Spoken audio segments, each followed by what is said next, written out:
All right. Good morning. My name is Phil Brennan. I'm the chair for this committee meeting today of the Corporate Services Committee and calling this meeting to order. Does anyone have a pecuniary interest to declare?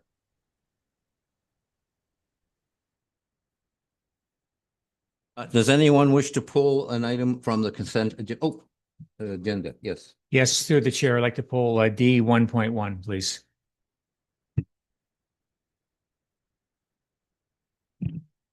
All right. D 1.1, that's it. All right. With that, for some reason. Sit back a bit. The book, sorry. Okay, so motion to adopt the agenda is that the agenda be adopted, including consent items, with the exception of item D 1.1. Terrific. Okay. Moving on to reports of officials. Oh, mover. Yes, sorry. Yes. Mover by member McIntyre, seconded by member Taylor. All in favor? Motion is passed. All right, we will move now to reports from officials. And are we ready to have the Integrity Commissioner speak? F 1.1? She's on there. Okay. And good. Welcome, and we look forward to your report. Good morning. Thank you very much, members. I have a report or an opinion before you. I did not intend to speak to the matter, but rather to receive any questions that you have. My understanding is that the committee met and decided that they would forward to me for my review and input questions as it relates to roles of members of council on committees and boards, and the intersection between their official role and the bodies that they belong to in their personal capacity. What I have before you is my opinion as it relates to the code of conduct. In particular, it related to a conversation of a member of council being a member of the Climate Caucus. And I think I've clearly set out for members of the committee that members of council and committee may belong to various bodies in your jurisdiction and beyond. If they are appointed by council, they are representing the town of Severn. If they are not appointed by council, they may certainly participate in their various roles as they see fit, not being a spokesperson for the municipality. In the matter before you, it was very clear that the member was eligible to be on this committee by virtue of being a member of council. So the eligibility is a member of council or a former member of council, and thus clearly that is the only reason that the member can be part of this organization. That being said, there was a motion by the member to grant for the committee to grant approval for him to sit on this body as a member, not only of Severn Council, but as a representative. That motion was struck down, and I have looked at the code of conduct, I've looked at jurisprudence, I've looked at court cases, and it's very clear that a member of council on this particular body may certainly join in their personal capacity, cannot represent their views other than their own personal views, and may not speak on behalf of the township when making statements to the media. So if there are any questions that members would like to ask me, I'd be happy to clarify if there is need for clarification. I think I'll just end by stating very clearly that organizations in your community, like the Lions Club, the Legion, and others, you do not, as members of council, need to seek prior approval to be on these bodies. You are cautioned that if any of these bodies come before council for a matter that relates to a grant of funds or any other financial matter, that you would have to, under Section 2 of the Municipal Conflict of Interest Act, declare a conflict, a pecuniary interest, not participate, not vote on the item, but certainly your personal participation in bodies does not conflict with your roles and responsibilities as an elected member of council. I'll take any questions that you may have. Anybody have any questions? Member Burkett. Thank you through you, Madam Chair, and thank you very much for the report and good morning. So reading the report, and I think Member Brennan, who in a personal capacity and to sit on this climate caucus, had no intention. I would hope it's his own personal views. It's not a direction of council.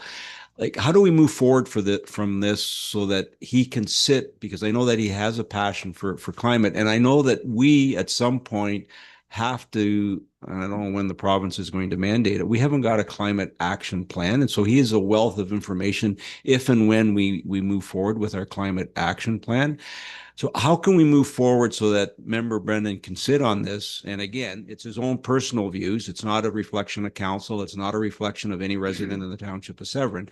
It's his own personal views and whatever he states. And I understand that the only way he can sit on it is because he needs to be a member of council.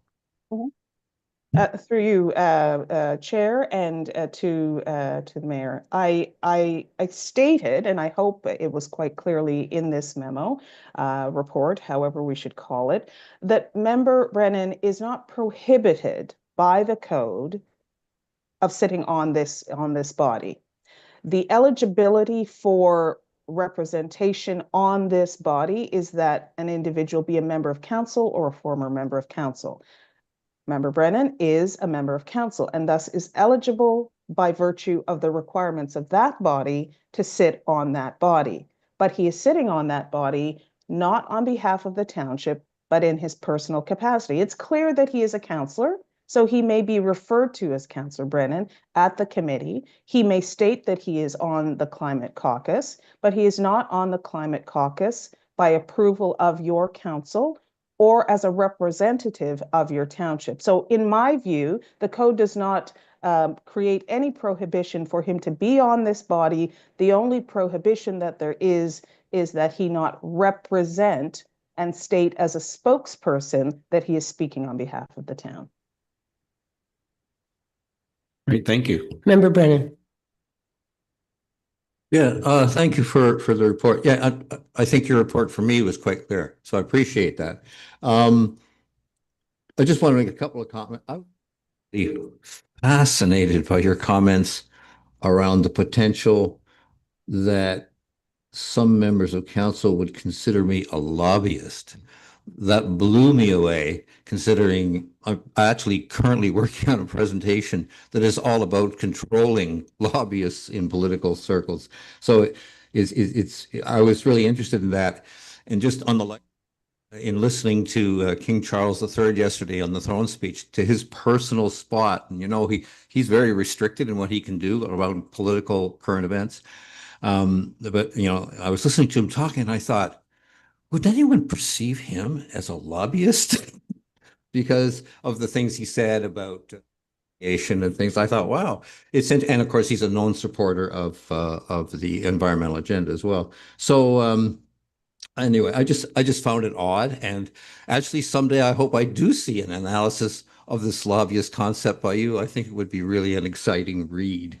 And I do want to assure members of this council that at no point during that Elbows Up campaign did I ever imply that I represented council, either in my interviews or in my signing of the petition.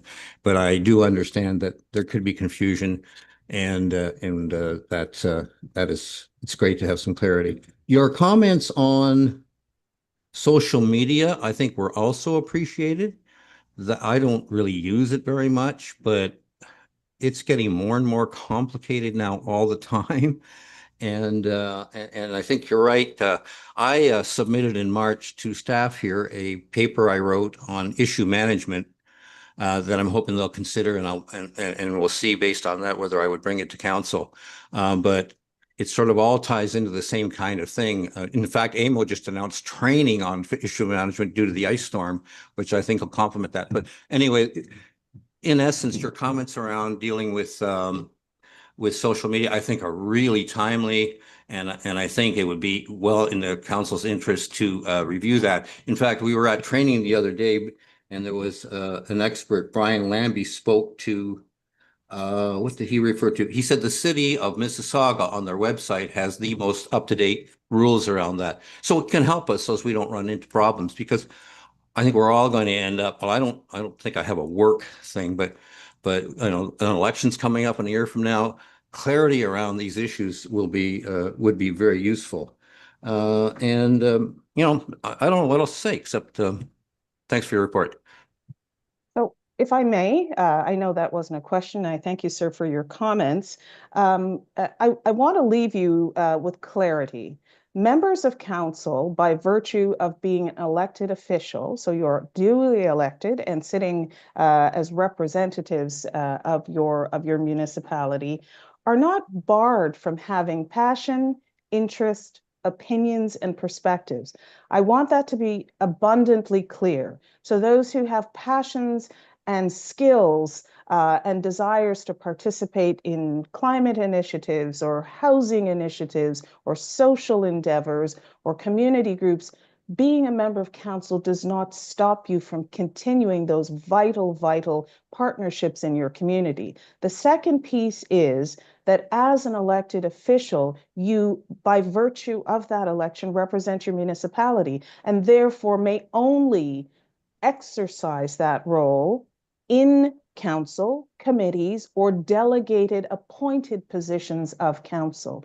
And the last piece I want to make is I may not have been clear, and if that was the case, I apologize. In the conclusion in this report, I state, I believe that some members of council perceive Climate Caucus as a group of political lobbyists. I do not consider you, sir, a lobbyist. And to be very clear, I made this statement only because I reviewed the Corporate Services Committee video and someone mentioned that. And I wanted to be fulsome in my review and say that if individuals feel that the body to which you belong in your personal capacity is lobbying in some way your municipality, I did not opine on that, A, because you don't have a lobbyist registry, but I don't believe that it reaches the level of lobbying group at the municipal level as defined by some of the municipalities that have lobbyist registries. But certainly it's a conversation that can take place later if you would like. But I in no way believe, sir, that you are a lobbyist.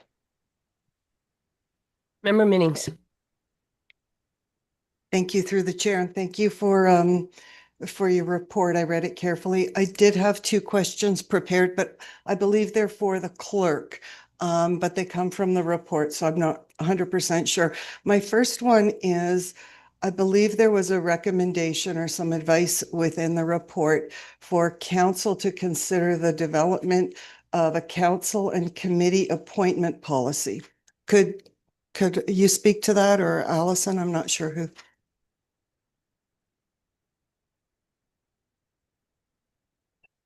I believe I'll probably leave it to the integrity commissioner to speak to her issue, but if it is council's wish, then staff can bring back that policy at a future date. Thank you, committee. I always believe in clarity. So obviously the integrity commissioner is a subject matter expert. I look at various codes of conduct. I am the integrity commissioner for several jurisdictions, but council is supreme. So council may decide in their decision making whether or not they want to see some sort of a formula as it relates to who shall be appointed when. There's some organizations that go so far as to say we will have certain individuals attend AMO, or we will have certain representatives in these other organizations. And so I am only saying that council may turn their mind at some point to some rigor around this type of decision making, so it's not arbitrary. Okay, thank you for that. My other question is regarding, it was in one of your closing paragraphs that council seek guidance.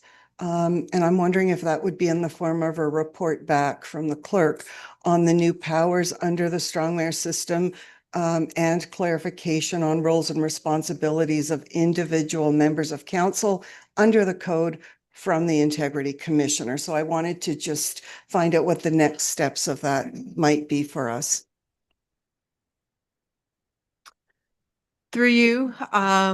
So I did bring a report about 2 weeks ago or about a month ago now, I guess, on the strong mayor powers that came to corporate services. I believe it was in April, detailing the extent of the various strong mayor powers with respect to council's role on strong mayor powers. They're actually fairly limited. It's very much about the mayor.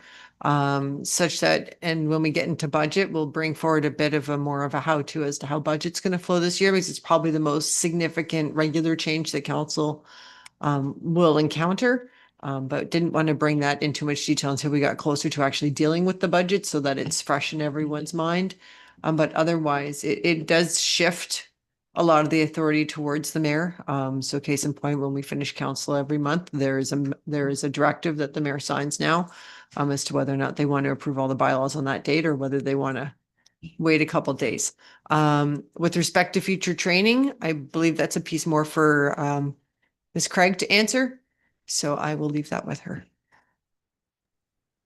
Thank you very much. Mindful of the distance between where I am and you are, I think that what I would recommend is if there is an appetite by council, I would write perhaps an FAQ or an information bulletin on roles and responsibilities. There are subject matter experts on strong mayor powers, but for the time being, mention in my report is for you to seek guidance from your clerk. And if there's an appetite also there for some FAQs on my part, I would do that. If out of these FAQs and information bulletins, there's a need and a will for me to provide some detailed training, I'm certainly amenable to that. Thank you very much. Go ahead, ma'am. Thank you. Just by way of follow-up. So 2 things. One, there is a quick housekeeping amendment report coming to council on June 4th to deal with a few quick changes we need to make to the procedural bylaw to deal with the implementation of strong mayor powers. That is preceding a full comprehensive, much more broad review of the procedural bylaw that will happen in about August. So this is just a very small targeted update to deal with certain pieces of the strong mayor powers and motions and that type of thing. But a full comprehensive review of our council procedural bylaw will happen in around August, September. In addition, and it's on our radar, and we'll have to see actually where the legislation goes. But it is typically something that's done here where the council code of conduct is reviewed before the end of every term.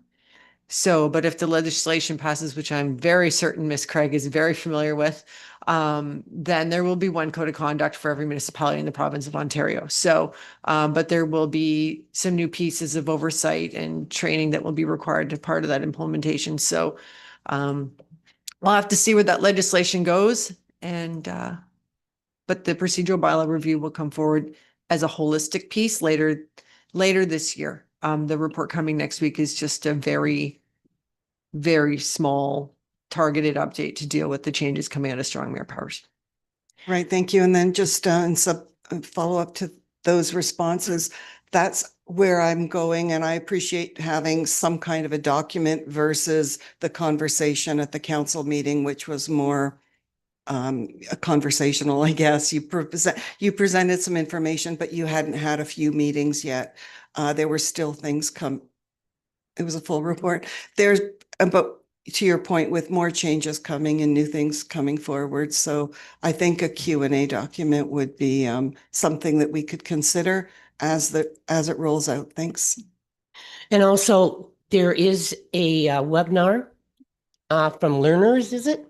AMO was putting it on. I think it's next week that you can sign up for. I know that the one link, when you sent it out, Allison, it wouldn't work for me. I had to have the original ones. But anyway, yeah, it's another lawyer's firm discussing what they can tell you, because any ones I've watched so far, basically it's, well, we don't know, we'll have to look into it. We don't know, we'll have to look into it, or it hasn't been challenged. So I guess it's a learning experience. But Mayor Dolan from Innisfil is one of on the panel, and she has been a strong mayor for a few years. So she probably can, and I think the other 2 have. So it may be very informational for people. Okay, I'm handing it back to you.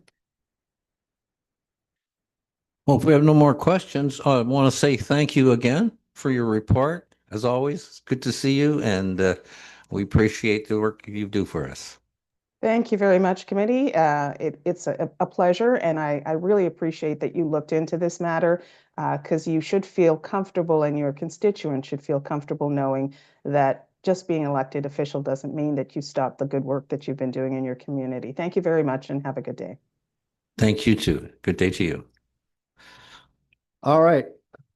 Moving on then to, oh, yes, a motion, please. Thank you.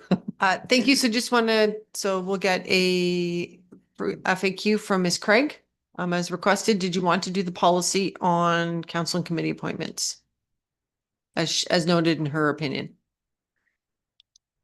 Just, So that came from me. So I actually would. It was a recommendation from the Integrity Commissioner. And I think that to the point of this group coming forward, and there may be other committees and groups in the community or outside of our council roles that we participate on. I think having a policy to this would be, it's probably brought it to light, and I think we could use one. So I would say yes. Are you sharing? Oh, okay.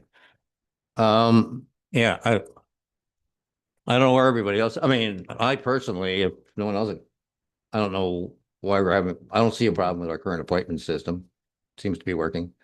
I know early when I first got on as a counselor, I called the then original Integrity Commissioner. I said, "Hey, I'm on a board here and a board there, and one was wetland management and one was greenbelt." And he said, "Well, you know, for perception purposes, it's better to resign from all those boards." And I said, "Okay, I'll do that." And he said, "And resign membership," he said as well. And I thought, what? So I also got out of membership. So it's not like there isn't some clarity around these things. Caucus, as the commissioner said, is pretty unusual one. And that clarification was appreciated. But I don't know if anyone else here feel there's a problem with our board appointments here. I don't see it. That's all. Yes. Thank you. Through the chair. Madam Clerk, what are we going to gain by doing this committee? Like, I don't understand what we're looking for. We haven't had a problem before. And like, if you could just explain, please, so I get some clarity on it.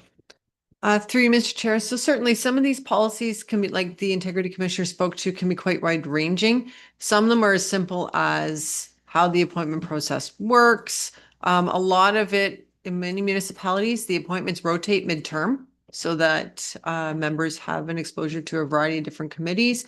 It also tends to provide some guidance on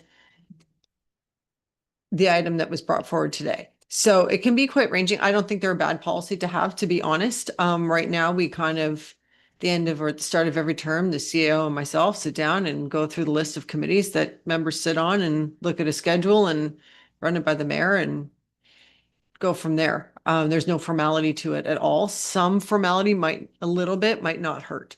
So Supplementary, if I may. So how detailed is this motion that we're going to have? Like, before I can make a decision, like what is it that we're going to read and vote on?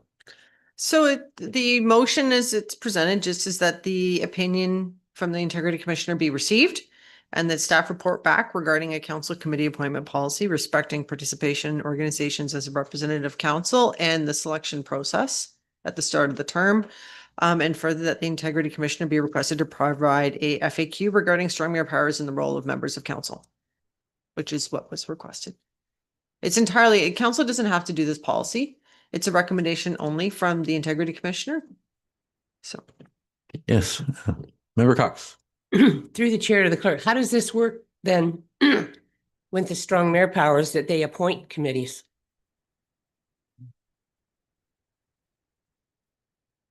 Very complicated, but it's actually two separate things. Mayor appoints committee chairs to council committees. So the mayor can appoint this chair, planning committee chair, any council committees. Yeah. Community committees. Advisory committees. Advisory committees, yes, sorry. It's same process that we go through now. So the Strong Mayors Act does not have anything to do with you're on the chamber, you're on the this, and you're on the that. Okay, no, I thank you for clarifying that. I thought it was. I know. That he would It's sit written down very and poorly. yeah, and, thank you. Yeah. And it is very confusing, but Okay, we have had so some then fight. maybe it's not a bad idea to have some clarification, especially with the strong mayor and for the next council to see it. Thank you. I'm CEO. Yeah, I was just going to say, I suspect the reticence is just because you know that the clerk is very busy. Yes. If we could do it, I don't think we need to change what we're doing this term, but if we could have it ready for this council for next term, I think everyone would be satisfied with that, and there would be clarity for new members coming in. Yes. Is that appropriate? That it's on the list, but it's not the top of the list. That'd be fine. Yeah.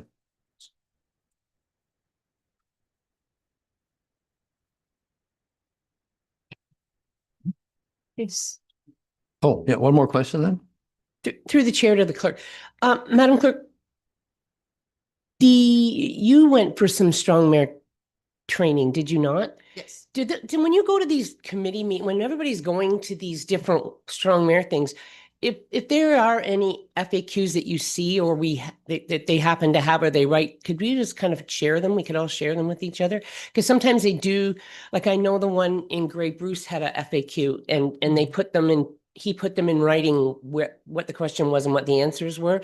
So if we find anything like that, I'll just share them. We'll just share them then with each other because it may help.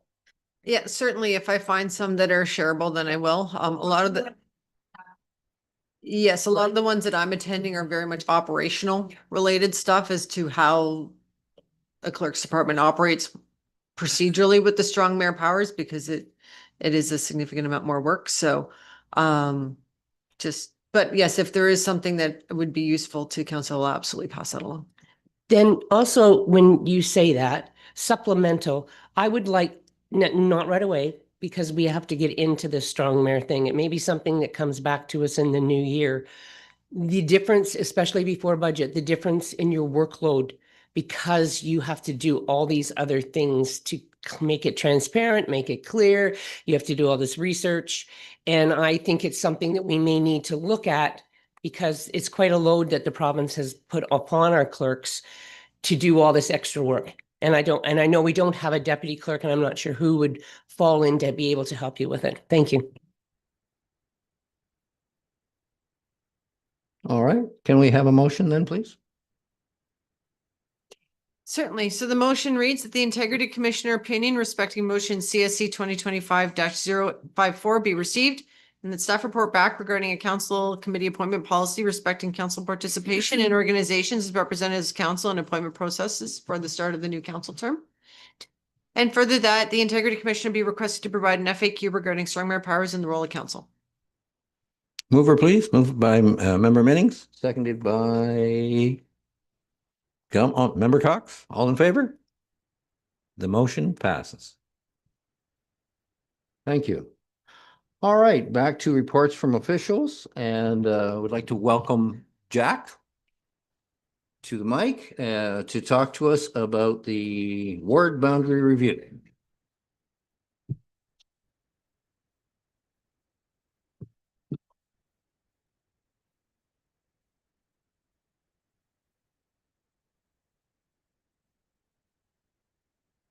Dan, can you hear the presenter?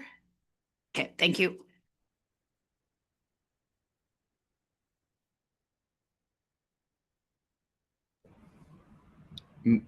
No, I can't hear him. He hasn't started talking. We're just getting organized. Thank you. Okay. So I can see kind of how- a trick question. Okay. That's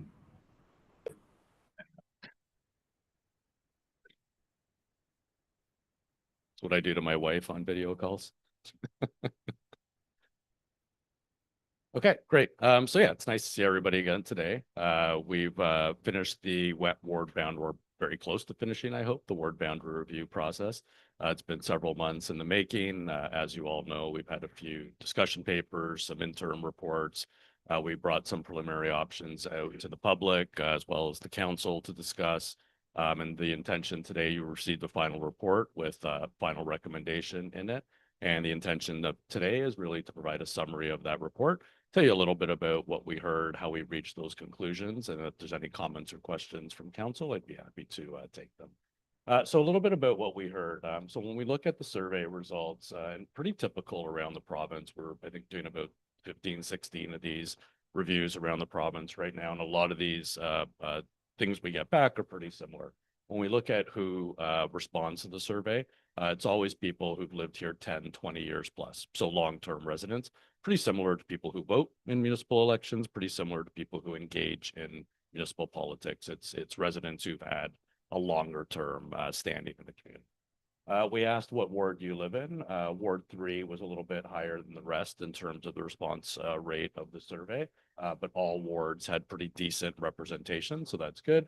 When we asked in terms of the guiding principles, so if council remembers, rep by pop, community of interest are the main ones, pretty evenly split again between representation by population and communities of interest. Not a surprise in a place like Severn that has communities and villages and sort of historic settlement areas, but is also growing. So again, pretty typical there. And then we asked in terms of which of the preliminary options that we put out there did you prefer? There was there were some votes for all of them, a little bit of a preference towards option 4, and then option 1A was right behind there. So we'll get into sort of what those options were. And if we look at the next slide. So talking about the options, maybe just a little bit about public engagement before I go on to, because I've had some questions about this. It's not been great. And a lot of the reviews I've been doing over the last several months, I don't know if there's a little bit of an apathy out there. I don't know if people are over politicized and, you know, maybe have had a little bit of enough. So it hasn't been great. And, you know, that's important to note. But I think what's also important to note to council is we didn't put this out there as a popularity exercise. We didn't put this out there to the public as a vote. What we did is we've had several components: research, consultants, talking to council, conversations with staff. Public engagement is important. It's important for us to ground truth what we're talking about and what we're hopefully going to implement. But it's just one component of those. And if the public doesn't engage with us, in my opinion, I don't think that means it's not a necessary exercise. I think it just means that, you know, we don't have a great component there to go by. But the other part too that's important for engagement, it's not, you know, and as I've learned, because my ego gets a bit bruised as people don't come and listen to me, I've learned that it's not so much about quantity. It's more about quality. It's more about the people who do come are usually informed. They've read the reports. They're engaged in the municipality already. So they've usually dealt with council in some form. So I just wanted that to be clear that it's a little bit more qualitative, but we do garner still, you know, from the few people we talk to, some pretty good perspectives. Okay, so as we get into the final options, the existing wards are what is on the screen right now. So you have obviously a 5-ward system. When we look at the population of the wards, and we've tried to relay this in all the reports, it's pretty good. The system still works very well. When we talk to council, we receive that similar feedback. When we talk to most in the community, aside from, you know, a couple of things that perhaps they wanted us to look at, some tweaks to some boundaries that perhaps made a little more sense, it's a pretty good system. So I really wanted that to be clear. If we go to the next slide. So again, keeping in mind that the existing system works well, we came out with a few different options, some that, like I said, tweaked the system, some that, you know, looked at things quite differently than what we're used to. And ultimately, again, from the public engagement, from our analysis, from our research, going back to what I said a couple of minutes ago, because we thought the system that exists today works pretty well, we didn't think that it was worthwhile to completely overhaul the system, right? So what we did in terms of our final options were more tweaks to the system. So we're recommending, we have 2 options that we're recommending. Both are very similar to each other, only a minor tweak between the 2. So if we look at final option 1A, again, when we look at it compared to the existing system, most of it is pretty similar. Really, we've done a couple of things here. We've really squished down Ward 4 a little bit because that's what's getting most of the growth and expected to get a lot of future population growth. So that extended or made Ward 5 a little bit bigger. We've made some adjustments to Ward 2, and we've made some adjustments between Ward 3 and Ward 4, largely around Minoki Beach Road and the settlement area around there. So what happens, you know, I think from this option, we've addressed, like I said, a few of the things we've heard from council and the public in terms of fixing a few lines. We've addressed some of that future population growth. So like I said, the existing system is pretty good. But between the biggest and smallest ward right now, it's a difference of about 1,000 people. So not bad, but not inconsequential either. And when we look at the future population, the existing system, it grows to a difference of about 1,500. So again, not bad, but we wanted to close that a little bit. So what we've done here, if you look, the population, again, a little bit better in terms of that spread amongst the different wards. And when you look at the 2035 population, as Severn begins to grow out, 4 of the 5 wards are almost perfect in terms of population. So we start to fix those future population trends that we were seeing getting a little bit out of whack. One thing to note is most of, there's some similarities to the existing system. What we've done between Ward 2 and Ward 1 is you can see that Ward 2, the northern boundary, is now pushed into Ward 1. That's really to address some of that population parity issue. If we go to the next slide. Yep. Can we blow up? Because I can't see what you're taking out. Like, is there any way to make that diagram larger? Like, so we can see or tell us what you've taken out of Ward 3 and given to Ward 5? Madam Clerk? Ward 4? If we can let Jack get through the options, and then if council wants to drill into some, I'll zoom in on the maps. All and you right, can see perfect. that. Thank you. Yeah, because you do have to zoom in to see exactly where the lines are for sure.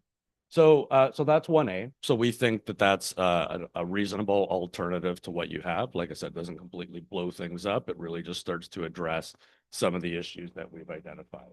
However, one comment that we had was that Ward 2 section that we've pushed into Ward 1. If we go to the next slide, what we've done in 1B is just that slight adjustment there. That's more typical to what we have today. So we have back to more of a status quo. Again, from a population perspective, it doesn't, fix things quite as well as what we had in option 1A, but it's still, again, a defendable, credible alternative. All the populations in the wards are within the acceptable range. When we go forward, 3 are almost perfect, 2 are a little bit less perfect than in option 1A, but both, I think, provide reasonable alternatives to council.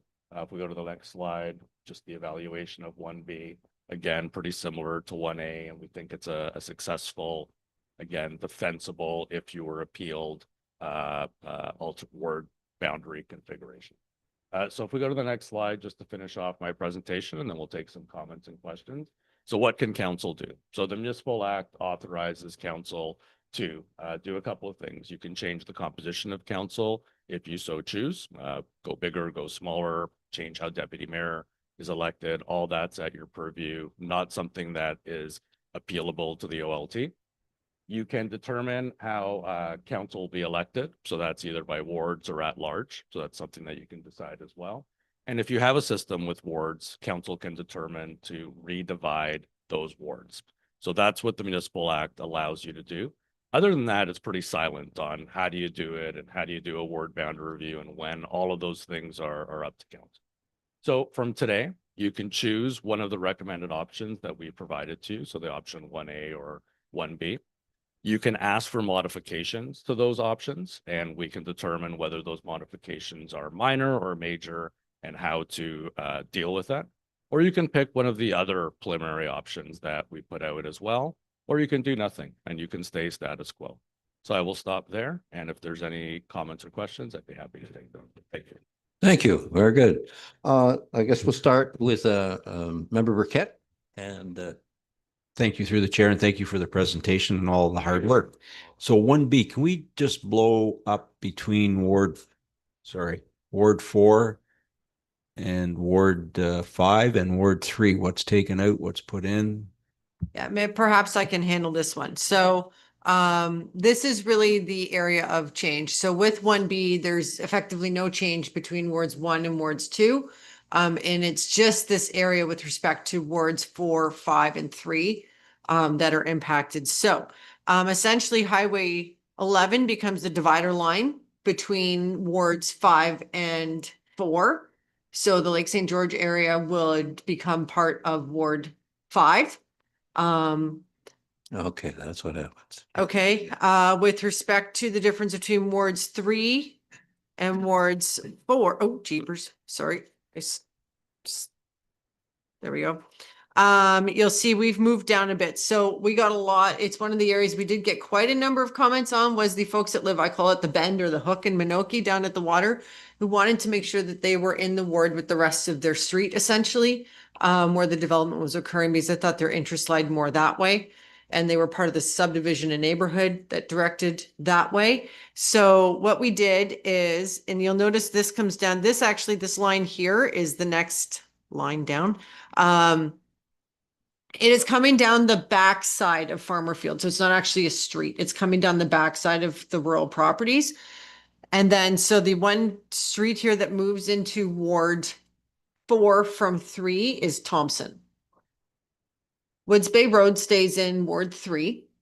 And then it's where it changes basically names that Thompson moves into Ward 4. And it's just, that's where it came down nicely with a concession. I think it's a concession line. So, and it's surveyed, so it's easy to define because of all the farm fields along there, just directly north of it. But those are the big changes. With respect to Ward 4, I don't think it doesn't extend upwards any further. It just is coming down that next little bit. But again, to what was stated, this does bring the growth projections down the road to 10 years. If everything were to build out over even 5 to 10 or 15, much more in line with where it's projected to grow. So those are really the only changes. So it'd be more a tweak of the existing system is a better way to describe 1B than a fundamental change, and absolutely reflects the comments we got. We did get public comments from those on the other side of Highway 11 that live in that Lake St. George area that said that they did not see themselves as part of Ward 4. So they thought it would be more appropriate to be relocated to Ward 5. So those were public comments that we got. So the changes that are proposed in here reflect the public comments that were received. Thank you. Yes. Member Burkett Thank and you. then Member McIntyre. Through the chair. So, Madam Clerk, if we go down to where Archery is, so how far down on Thompson Crescent? Does it go to Souls Road, or where is the cutoff? Is one side of Souls Road Ward 3 and the other side Ward 4? And if we go to the other end, is Shoreview part of Ward 4? I presume it is. And it's 5. Okay. So I just to get some clarity on that, please. Allison, can you bring up the interactive map?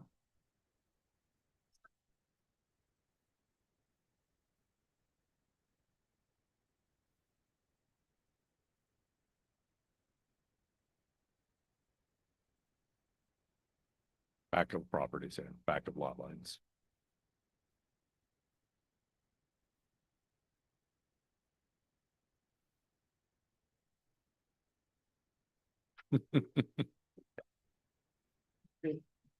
Okay. All right, let's take 5 then while we sort this out. So please be back at 10 to.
And yes, let's resume here. Another question, Member McIntyre.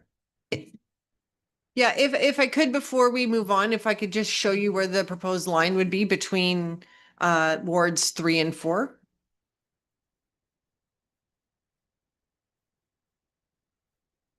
Okay, so right now, so this is currently all Ward 3 right now through to where Minoki Beach Road comes down. Okay, so this is Minoki Beach Road, and these folks here are currently in Ward 3, even though they live and associate more with Ward 4. And I'm not kidding that almost every single one of these property owners is commented on this item. So the proposal is not, so Souls Road would say in Ward 3, that is over here. What we're proposing to do is come down the back side of these farm parcels and use this line as the boundary line between the two. So you're literally going, it's where this bump in the road is down here, where it switches. Basically, it's two seconds short of where Woods Bay Road becomes Thompson Crescent. But this neighborhood now would become part of Ward 4. Okay, outside of that, it is the main, just switching to the divider line being Highway 11 between wards 4 and 5. Can we see the other end where Ward 4 ends? Like, is it on Crescent Bay Road or is it on Goldstein? Please.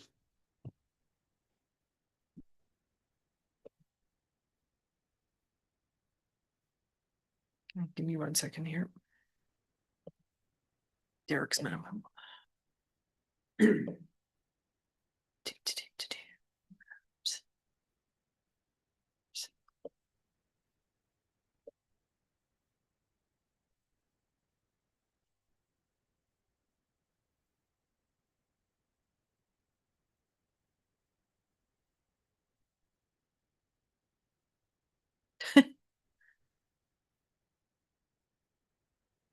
So this line is not proposed to change.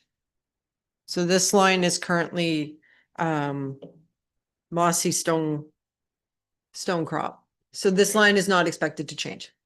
Yeah. So it's just Highway 11 that would now become the divider between 4 and 5. And again, this is all if council went for 1B. Yeah. Yes. Member McIntyre. Thanks, through the chair. I just want a little clarity on how far south does Ward 5 now become on the east side of, is it going to leave Flossie Stone Corp, whatever it is? I thought that, for my view, it would be better to bring 5 up to Goldstein Road, including Scarlet Park. And then it makes it not 5. Bring it down to Goldstein Road, and anything on the south side of Goldstein would be 4. Anything on the north side would be 5, and then everything from there straight up Port Stanton Road could be all of 5 on the west side. I believe we looked at some of this stuff, and Jack can speak to it as well. But they're really based on the population and growth projections there, and the adjustment to the north side of Highway 11 on the balance of population. There was no further need to make an adjustment, with the idea of trying to make as few changes as possible. As we definitely got that impression after the first consult with council, that the appetite around council for making substantial, significant rewrites towards was not really there. So we tried to look at what the comments were from the public primarily and growth projections for the area, and based on that. So now Ward 4 or Ward 5 will come significantly further down with respect to on the opposite side of Highway 11. It will come all the way down to the Ward 3 boundary. But we did not make adjustments on the north end between wards 4 and 5. It just didn't, it was not necessary once we accommodated population. Through the chair, just a follow-up question. So therefore, Ward 5 will include now up to, it will include Lake St. George, anything west, and the south line is where? Is that Port Stanton Road? The south line for Ward 5. Yes. Highway 11, right, What? Talking about it. between 3 and 5. And 2 and 5. I'm just looking for a road name, so So currently Ward 4 includes the north side of Brennan Line. So is what you're proposing then the Brennan Line, which is west of Highway 11. So if nothing, I think what I'm hearing is that Ward 4 will no longer have any interest on the west side of Highway 11, which means then by virtue, I believe, what Member McIntyre is saying, then Ward 5 would continue south to that side, the north side of Brennan Line. Give me one moment here. I'll put the map back up. Okay, so through you, Mr. Chair, if I can, so if 1B is adopted by council, then Ward 4 essentially becomes a lake fronting ward only, with Highway 11 as a hard divider line, and anything that is northwest of Highway 11 down to the existing boundary with Ward 2 and Ward 3. Yeah, give me one moment here. It comes all the way down now, includes Lake St. George, Happy Land, that whole little bit. Yeah. I'm working. And 3.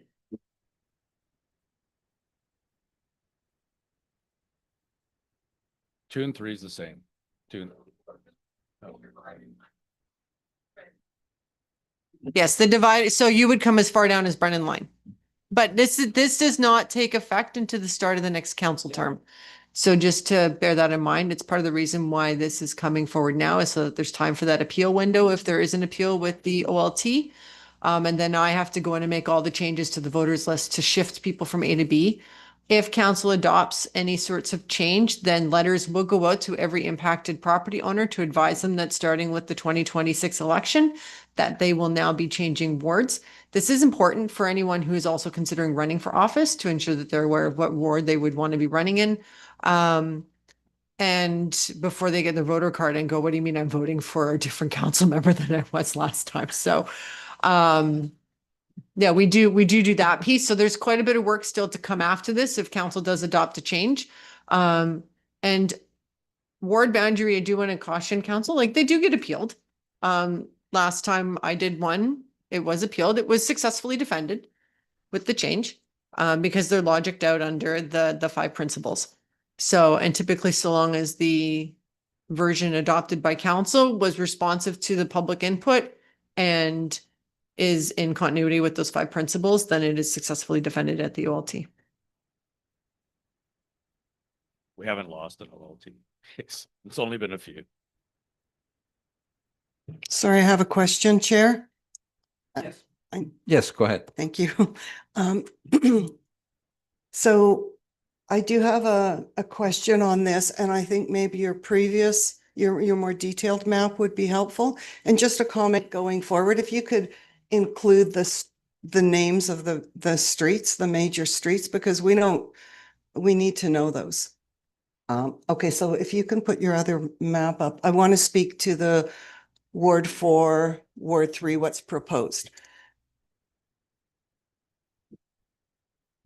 So as you're getting that up, I have a question for you, Jack, please. So in your report, one of the 4 guiding principles that you included in your report is consideration of communities of interest. Could you speak to what you mean by those? Yeah, thanks for the question, and through you, Chair. So communities of interest, a couple of different things. One of the main things is we try not to draw lines right through a community if we can help it. So we're talking about historic settlement areas, existing settlement areas, could be historic villages, communities, anything that we've learned through our research that we identify as that. So we try to, so that's the first one, we can help it. Sometimes population doesn't allow it, you have to put it in 2 wards, but that's one of the main things. We also try to keep those sort of like-minded communities together. So if there's connections, like if I live in this village, but I go into, this urban settlement area for church or school or shopping, then we try to, keep those together. It's kind of like the Minoki Beach, conversation we're having, right? We think that that line made sense because it's, the other guiding principle is using identifiable, clear lines, right? So going straight down kind of made sense. But to your point, or to your question, community of interest didn't necessarily make sense. So that's kind of why we're trying to fix that. So that's typically what we mean with community of interest. Sometimes too, I think as we've discussed before, these guiding principles are almost push-pull, right? So you fix community of interest as we look in 1A and 1B, and you're like, oh, but now the population isn't quite as good as it was in the other option. That's usually what happens. And that's ultimately what council decides, right? Which one do we feel most comfortable with? Which guiding principles should we put at the forefront? So I hope that answers your question a little bit. Yeah, thank you. So then subsequent to that explanation, when I'm looking at this map here, the more detailed map of the Ward 3, Ward 4 boundary, and for the same reasons that you put forward about why Minoki Beach makes more sense, even though it's not linear, the bottom part of it, to be with Ward 4, that is the community. So my second question is, when we go straight up Minoki Beach Road, there's that Artria area. Are they also identifying with Ward 4, and is that part of the new boundary? Because it wasn't clear on the more generic map you put up. So that, again, thank you for the question through you, Chair. So we've tried to keep that Artria area all now contained within Ward 3. So if you look at the boundary map again, we've tried to use that settlement kind of boundary. Again, the lines aren't perfect there, right? And that's why we had to eventually use that, behind the lots as a line. But yeah, we've tried to keep that settlement area contained as much as possible. Oops, thank you. So I would, in my opinion, Artria as a community, and it makes more sense to marry it with the Minoki Beach and the Ward 4. It stands alone on its own right now. And when you're talking about culture and the residents, how we feel about our area and our neighborhoods and what we identify with that. Whereas Ward 3 is typically, and Councillor in Ward 3 can correct me if I'm wrong, Ward 3 is typically known by residents and in the township as Marchmount. So Artria is not, we don't speak about it as being part of Ward 3. So I get that. So I would argue that Artria come over. And my last concern with the Ward 3, Ward 4 boundary is that for the same reason, we feel now it makes more sense to bring the bottom part of Minoki Beach Road into the Ward 4 community where it was with the previous council, is that by bringing just Thompson Crescent at the end, regardless of whether this arbitrary boundary is through farm fields or not, if we really stick with what you said in your guiding principles, south of Highway 11, Wood Bay Road is the dividing line, and that is all waterfront, West Shore type properties. And that is how I believe that people feel, is that they're more connected to the West Shore. So as far as a community of representation, that West Shore should stay together. And it makes no sense to me to bring Ward 3 below Highway 11. It doesn't fit the model. So, and I have no concerns with west of Highway 11. The Lake St. George community and everything being part of Washego. I mean, I love the residents there. But it makes more sense for them, and they definitely do relate to the Washego area. I can address a couple of those comments again through you, Chair. So maybe going back to Allison's comment before, in this model, we tried minimal disruption, right? And just about that Minoki Beach kind of hook that we're calling it. I agree. Finding the right place to include that and draw a line is difficult. And the consideration of including Artria in Ward 4, We'll have to run the numbers. It's kind of the first that we've heard about it is tonight, because again, using that kind of, or today, that minimal disruption model, or that whole settlement area is in Ward 3 now, and Ward 3 does run south of Highway 11. So we tried to keep that consistent with what exists today. But if council thinks that that should be moved, we can definitely look at it. It's just not something we had heard until. Okay, no, thank you. And then, so when you're talking about minimal disruption, which was the lens you put on it, I don't believe that it's large. Sorry, I don't believe, can I just respond? Because, that's, if you use the term minimal disruption and then, but yet everything west of Highway 11, which is quite a large area from Brennan Line all the way to Grass Lake Line, north to Cambrian, that doesn't fit then what you just said about minimal disruption. So I just wanted to make that point there. And then you also said it's the first you've heard of it, but yet when we had our 1-to-1 and then again at the Washego open house, those were two areas that I spoke specifically to. So I know I've raised them before. I'm really just trying to represent the population. And then my last comment would be that you have a chart on slide, I think it's 15. It is on 15. And it talks about community or diversity of interest in that column there. So it says that it's only partially successful in this model that you've proposed. And your statement is that the wards only partially meet the principle since the Lake Couchiching settlements are placed in 3 wards. So correct, the way it stands, it would be Ward 3, Ward 4, Ward 5, and you're calling that partially successful. So I'm suggesting that if they were only placed in 2 wards, then it potentially would change it to largely successful. So my question to you is, you've termed it, you've classified it partially successful. What, in your opinion, would make it largely successful? Because that's really, I think, the goal. Yeah, thanks for the question again through the chair. The evaluation tables for the final options do have it as largely successful, actually as community of interest as a yes. So I'm not sure what chart it might be the existing chart. If I can, but Mr. Chair. So part of the reason why we also went with this, so you might recall the preliminary presentation that came with the very varied options. As part of the evaluation after that and such, we looked at taking the Ward 4 extension all the way down to the Aurelia boundary. And actually that breaks up our TRIA. If you look at the settlement boundary, that's the purple line. So the purple line is actually the settlement boundary. So what we've done in this option is actually maintain the settlement boundary for our TRIA all in one area and all in one ward. So because it does traverse both sides of the highway.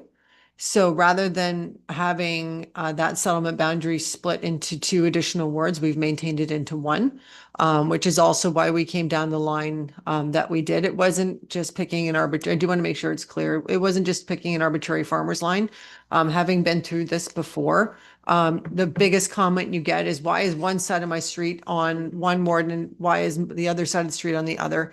So by going down the rear side of properties, this actually also avoids that question in this neck of the woods as well. So I did want to make sure that clear. We did look at many options between the preliminary one and through here. And if you look back at those preliminary ones, you will see, I think there was an option presented that did bring the boundary for Ward 4 all the way down. But it just, with respect to growth and population, and our tree is a settlement area as well. These were our recommendations. So no, thank you for that. I appreciate that explanation about our TRIA going on both sides of Highway 11. I think that's important to note. So I do feel strongly that the community of Ward 4 should be extended to include all of Highway 11 east to the Aurelia boundary.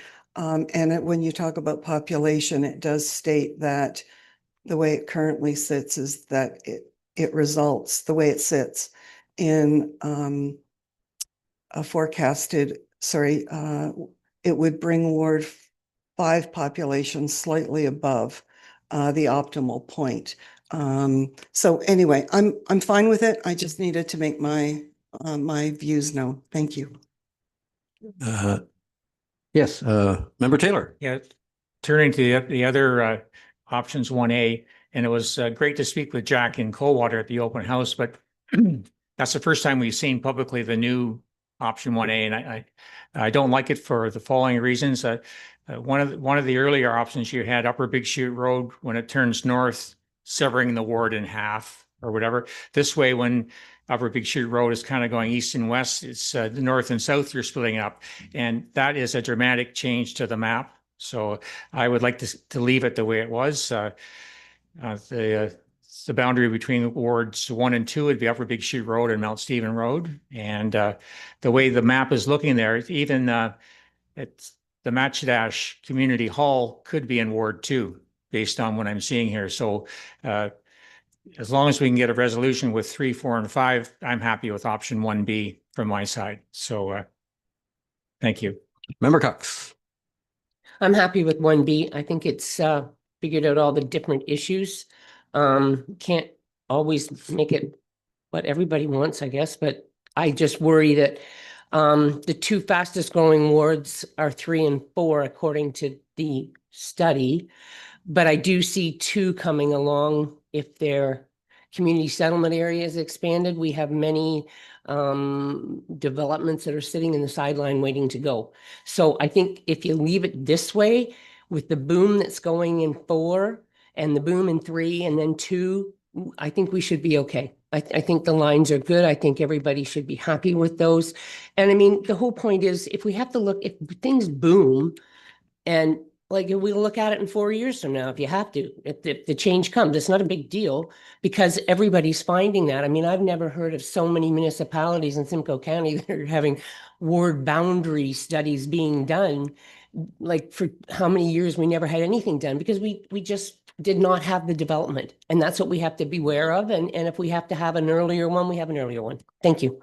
I would agree with a lot of that, right? I mean, you have a clerk that is proactive and that would let you know like if populations are out of whack and need to look at it again. Exactly. I mean, ideally, I don't think we want to look at this again in 4 years. I don't think we need to yet, but you're right. Who knows? Like I also could have said that in 2019 and a pandemic happened, right? We just don't know, right? But I agree with a lot of that perspective. Member Jansen. Thank you. I just wanted to agree with Member Taylor about the division between 2 and 1. I do think it should stay the same as well. So option 1B I would prefer.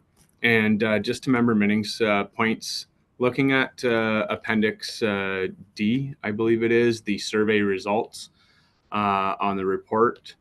I'm not sure if comments were provided as well that weren't shared with council, or if there's a little bit more that you could dive into the data. But it does look like the community of Ardtria,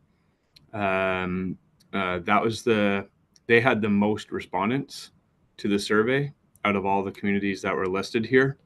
And I'm just wondering if they did have something to say that was in line with Member Minning's comments. Yeah, thanks for the question and through chair. Yeah, there were as well individual comments. Not a lot.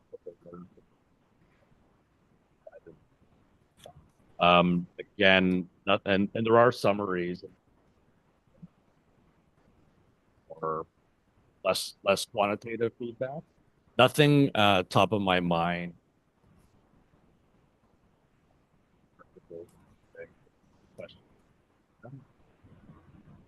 Which from Ward. Sorry, when you turn your head away from the mic, unfortunately it kind of loses it. I can't hear everything that you're saying. No worries. Yeah, my apologies. No. So all I was saying is nothing specific comes to mind. There were throughout the report, we tried to address a couple of more qualitative comments, but nothing comes to top of mind right now about the Ardtria community wanting to move from Ward 3 to Ward 4. Okay. Thank you. Thank you. Yeah, just a couple comments from me since Ward 3 is mine. The Minoki Road, I'm not surprised about the comments that came in on that one. Whenever I visited people in those on that particular road, I've been there every year, at least once. People get confused and they talk about the old boundaries and Ron and things like that. So that one makes sense to me. I've often mulled about Artray. I've never seen with the highway. But I have never seen any expression from anyone that I've talked to there. And again, I've been there every year since I've been elected,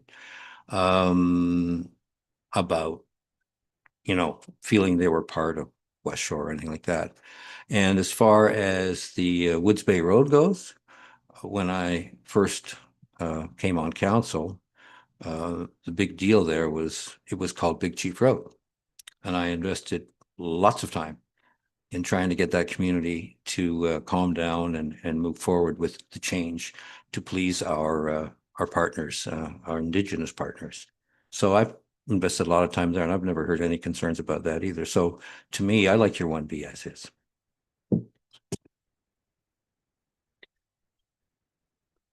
Through the chair, and thank you, Jack. I again am in favor of 1B as well. West Shore is our fastest growing community, and the growth that's going to happen over the years. And again, my 15 years here, I have yet to hear anyone that from Artria that wanted to join Ward 3. So I am in favor of 1B as well.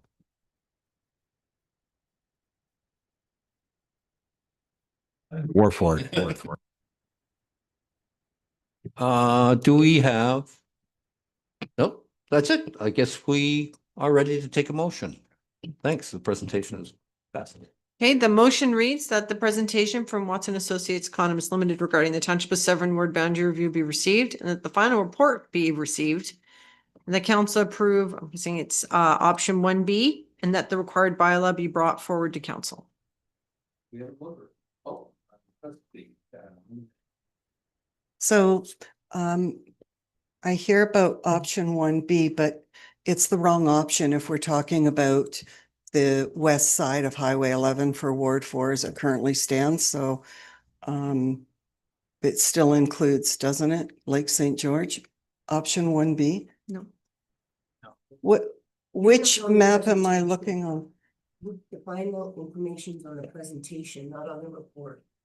Sorry. I'll put it, Mr. Chair, I'll put the final option up on the screen so everyone on council is aware of what the final option is. So the previous 1B is, hang on, let me ask my question. So to Jack, the previous 1B, you've got two different decks and they both have option 1B, but they're different images? Okay. So, yeah, so just for clarification, again, through the chair. So the final option 1B is adjusted final option 1A. So the 1A, 1B from the preliminary options report were just the preliminary options, but now the final report has just the final option 1A and 1B, correct? And that's within. That's what's, 1B is on. thank you very much. All right. Thank you. Need a mover and a seconder. Yes, we need a mover. Moved by member Burkett, seconded by member McIntyre. All in favor?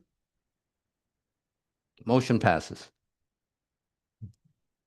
And Jack, it's been a pleasure getting to know you over the last few months. I want to thank you for such a professional report and your sage advice to this council. Great. Thank you, council. I do.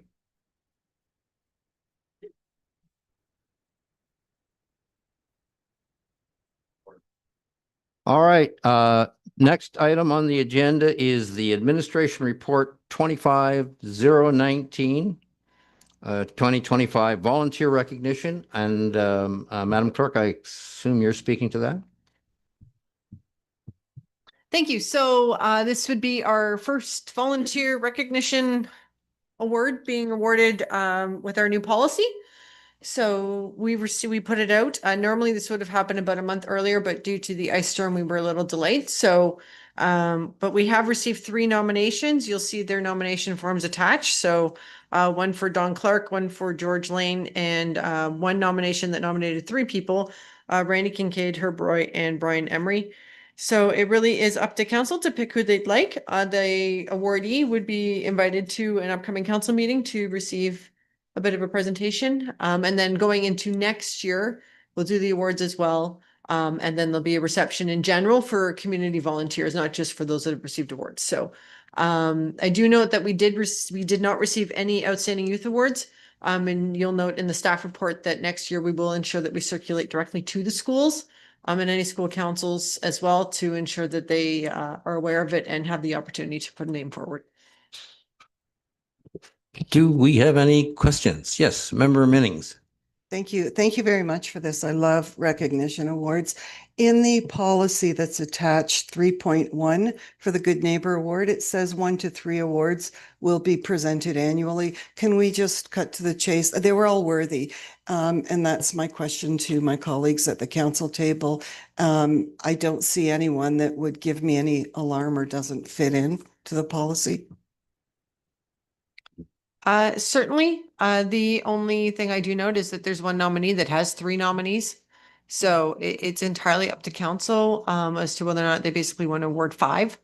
But if you consider it attached to 1 for each nomination, it's entirely up to council. Member Cox. I think the fact that people nominated somebody is enough to say that they all deserve to be recognized. I mean, lots of places don't get anybody, and I have no problem with all these people being recognized. I mean, we don't get full presentation or participation of a lot of things, but if we're going to recognize, let's recognize them for the goodness that they've done to the community. Member Minnings. Thank you. And thank you for the response. Subsequent to that, I think that, you know, the demonstration of just how amazing Severn is would be that everyone gets a Good Neighbor Award. So I have no problem with giving out more than that. And maybe, you know, going forward, we might want to look at limiting it to 3, although at the time I understand that, but recognition is awesome. So thank you. Member Jansen, did you have a question? Not so much a question through the chair. I just want to say I agree with the comments that are made.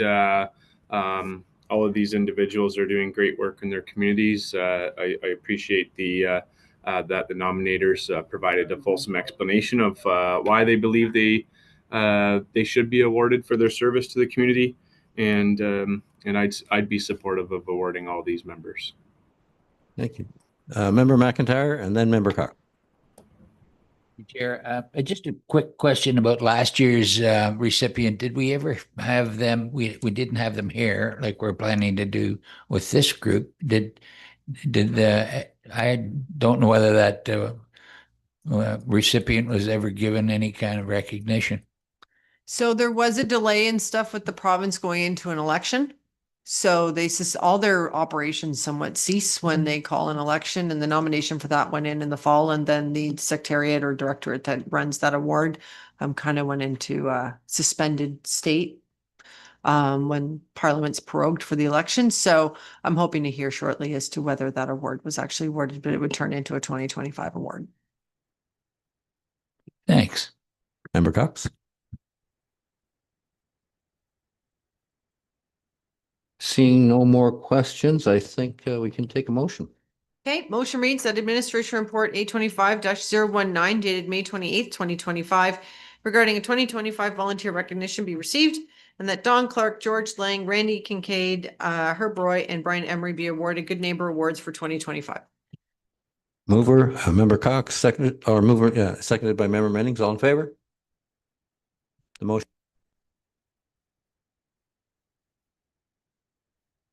All right, on to new business, and we take up D1.1, Public Works Report 2510, Petition for Drainage Work Update, and speaking to that will be Member Taylor. Thank you, Chair. So I've asked this be pulled, if Derek could do just a quick overview on what properties trying to be remedied and what properties are impacted with if this seemed to go forward. It's a huge file, a huge project, and it's going to come to us at a further meeting. But I think just if Derek could just give us a quick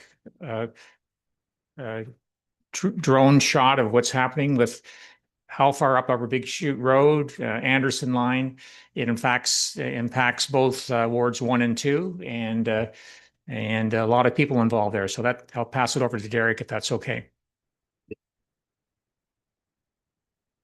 And thank you through the chair. So we brought up a map here on the screen. Hopefully that's clear enough for this description of the area that requires drainage. So the applicant and the petitioners are in the area of the red sort of hatched area. That's predominantly owned by the 2 property owners that submitted petition for this project. And so the engineers, the Tatham Engineering, who was assigned as drainage engineer for this project, has identified a catchment area in the darker black line. And so there's predominantly 2 main catchment areas, number 301 and 302, that contribute drainage or, surface water to the area requiring drainage. So the assessment schedule, and it's very tiny in the top right corner there, any parcels that contribute surface runoff into the drainage area, into the catchment area, that negatively affects the area requiring drainage is part of this municipal drain process and report. So I think that hopefully summarizes sort of the area of concern. The middle road there is Anderson Line. The crossroad is Upper Big Chute Road. If you're familiar with our wastewater treatment plant, it's about in the middle with the long driveway. Yeah, any other questions? Yeah, just for a timetable, Derek, when do you think this is going to come forward so the public are where it's coming? Thanks. Perfect. Thank you. Yeah, the Drainage Act has a number of steps in it and required timelines. So today was simply to make sure that there was sufficient time for review of this lengthy drainage report. It'll be June 4th, I believe, at council that we will present to council of this full report and look for a decision. Decision is the first decision is for council to basically accept and receive and file the drainage report. Following that is a notice to all affected parties. So basically anybody in the black drainage catchment area will be given written notice and a copy of the report. And then they will have the opportunity to come to the meeting where we consider, I believe that's on the 28th. So the 28th meeting is where we'll receive a presentation, the 25th, sorry. Where we'll receive a presentation from Tatham Engineering, and at that time, all affected residents will be able to, basically ask questions and potentially request changes to the report. But this will be the first time that the public gets to see the report, review the report, understand the impact of the assessments, and then also receive the report. And that meeting, the council will be able to consider the report. And that'll be another step. So there's a bylaw after that. Thank you. Member Cox and then Member Minnings.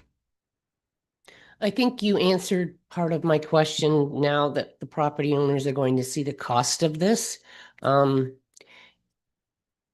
happens if we say no? Due to costs incurred on one property owner? Or that property owner comes forward and says no. Like I just need to remember. I can't remember what happens. So through the chair, the council could say no. There would be a potential and most likely appeal. So these are, they're under a legislation. They're carrying a life of their own, if you will, through regulation. And so there's definitely an option for council to say no to receive the report in general. That wouldn't be our recommendation, of course. There's appeals from the petitioners, most likely. In the other version of things, if individual property owners felt that they also don't agree with that, report or their assessment or some other reasons around the area requiring drainage, a number of questions could come up.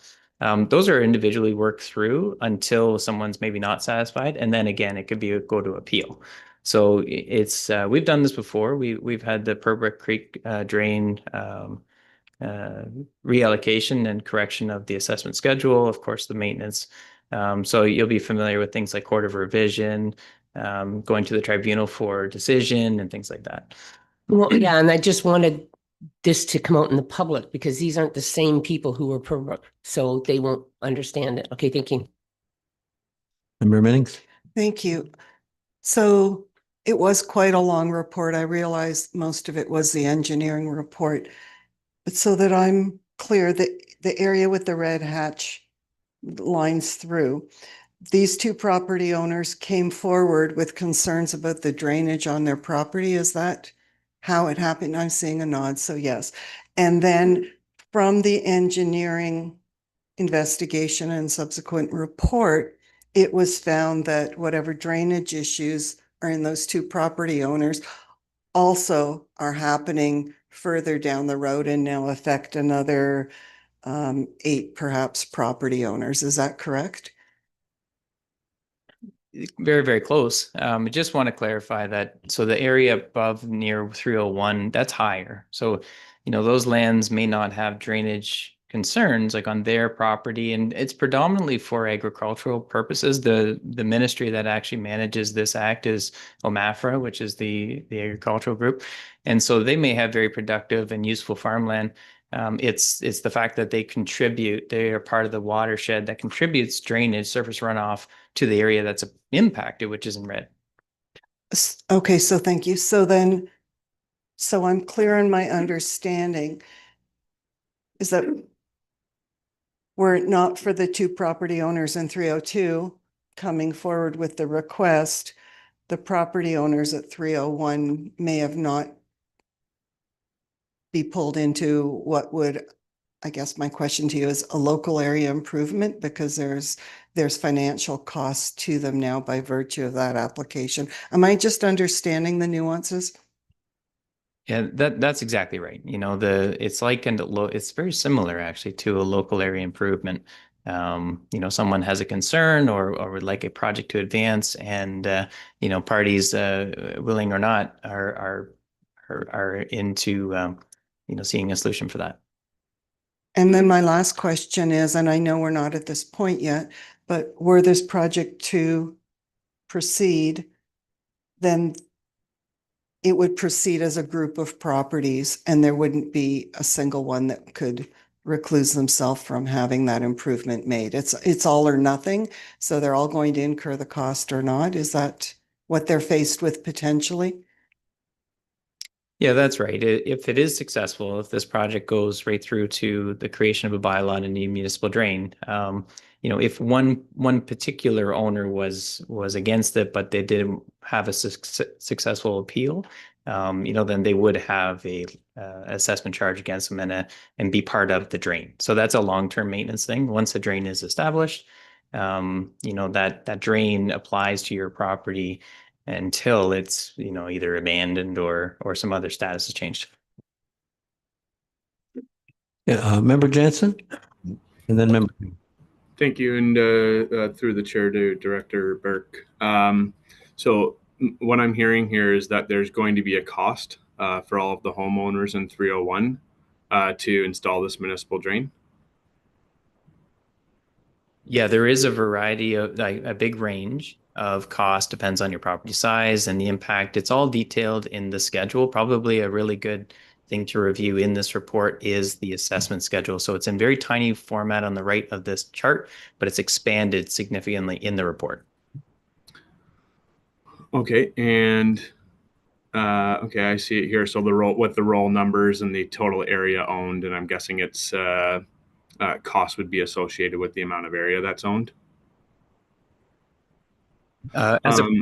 Yes. Sorry, supplemental. So the area that's in red, is it not? It's my understanding that the two property owners are looking to develop this land. Through the chair, I think so. The area is within the settlement boundary. And maybe I would have to defer to the planning department or at least some records. I can't remember if there's been a formal application on 4 properties or just perhaps the one that has the 302 symbol rate we're talking about. Okay, and in supplemental, would they not be significantly benefiting from the implementation of this municipal drain?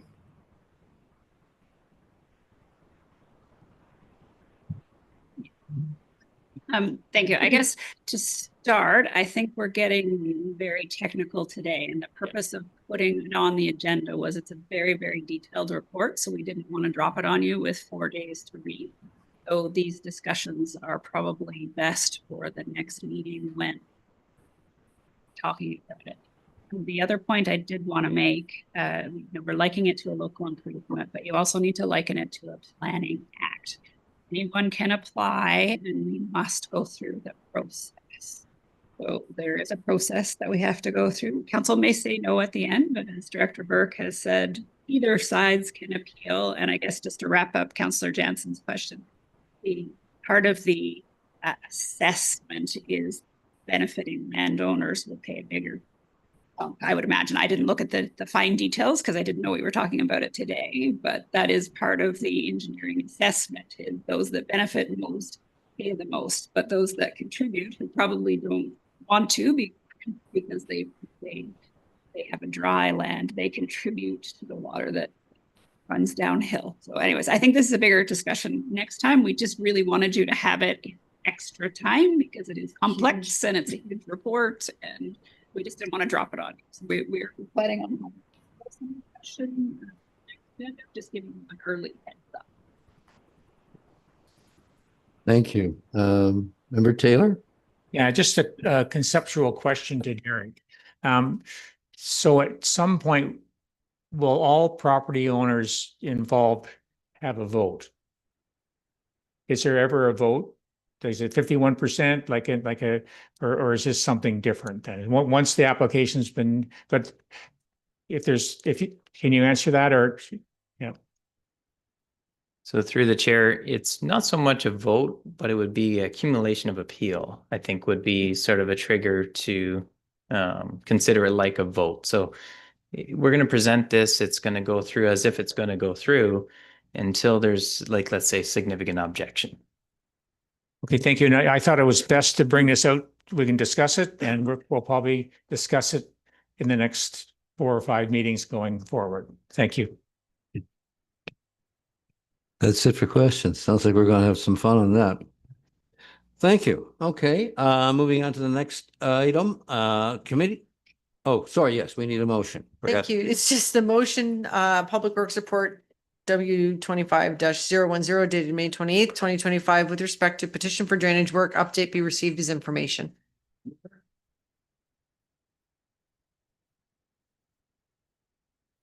Motion passed. Let's go to committee member updates, and how about we start with Member McIntyre? Thank you, Chair. We're rolling along nicely on our Canada Day Parade. It is on a Tuesday, so we're not expecting the masses that we'd have on a weekend. Notwithstanding, we have a really good committee, and we're working towards, through another member here, Miss Judith, to have the appropriate municipalities notified about participating in the parade, as well as the dignitaries to participate. I think it might be the last year, but we're going to proceed the way we did last year with the road closures and so on.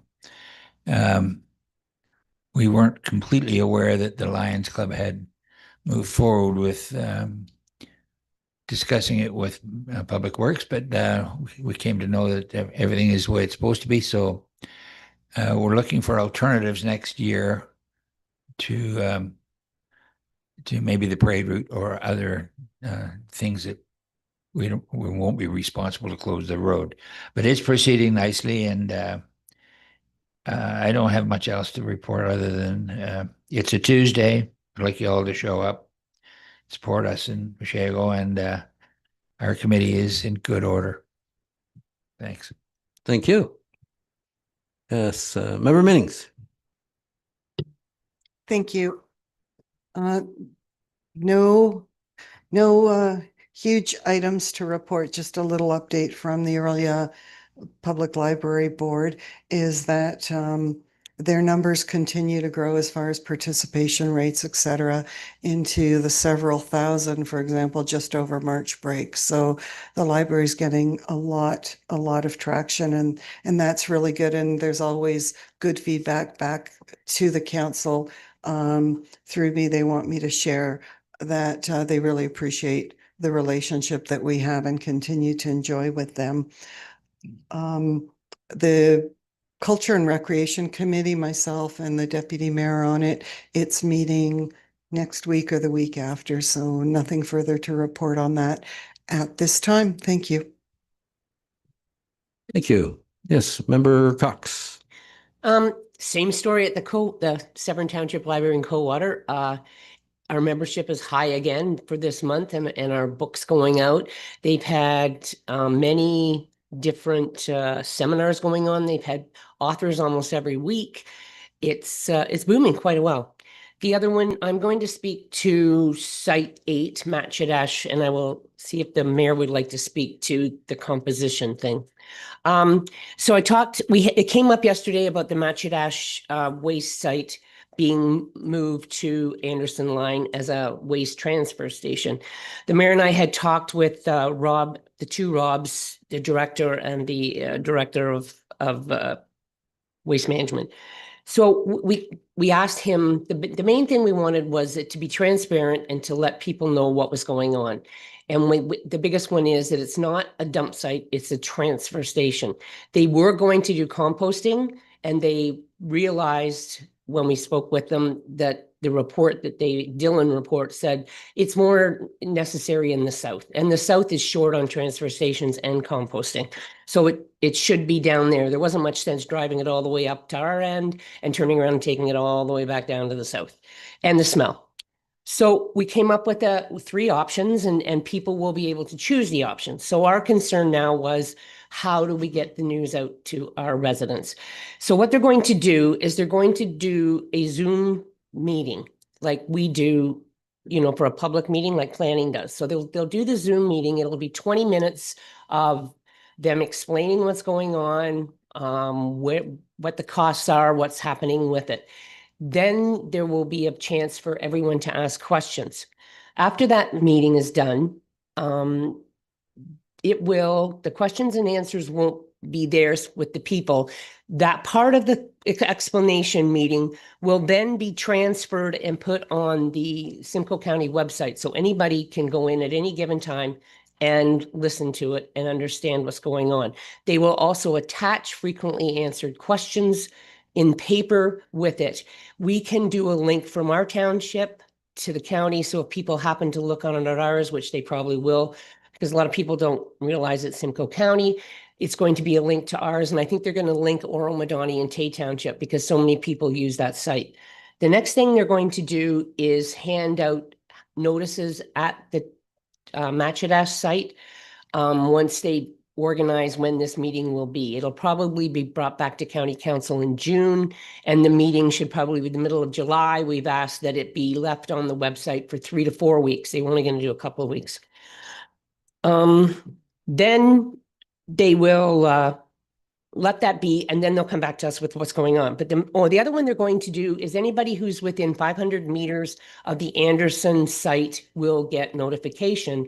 But the other thing is the Recollect app. And that is if you're on the waste management app, I'm on it. So what they're going to do is they're going to do a big circle all the way around, and who's ever got that app, that information will be sent out to them. So it's really handy to have that app, because anything that happens with waste management, like if you aren't going to be picked up that next week or something happens, that pops up and it lets you know. So this is a really good app to have, and how they can pick out people who have it and give them that information.